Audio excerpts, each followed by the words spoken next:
20 years ago, thousands of people were displaced along the U.S. Gulf Coast after Hurricane Katrina made landfall in New Orleans.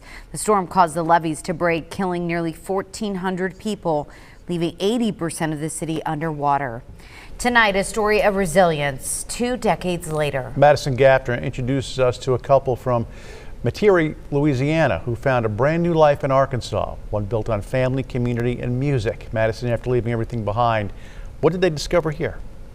Casey and Kristina Buck were just weeks away from their wedding when Hurricane Katrina hit. What began as a short evacuation turned into a complete restart and a new song of life written right here in Arkansas. I remember thinking it was going to be kind of a big nothing.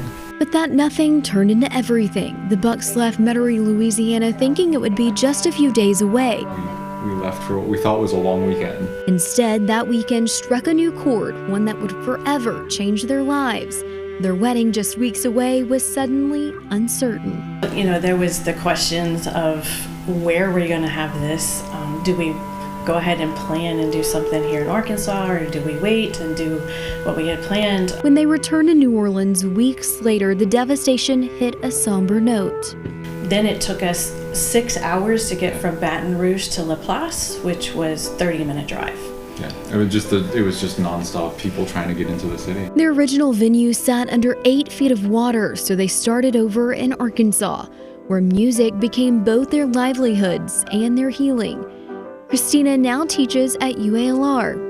Casey leads the orchestra at Conway High School, together creating a new harmony. One of the biggest things about being a musician is there's an amazing community that you're a part of. And that has really helped us, especially first starting out, just to kind of fall into this basically community of friends. Nearly 2 decades later, their family, their students, and their music all form part of that community. It was definitely a trying time between the evacuating and then the going back and seeing all the damage and all of the destruction and the replanning away. The Bucks say what once felt like a dissonant ending has become a new melody, one rooted right here in Arkansas. In studio, I'm Madison Gaffner, KARK 4 News.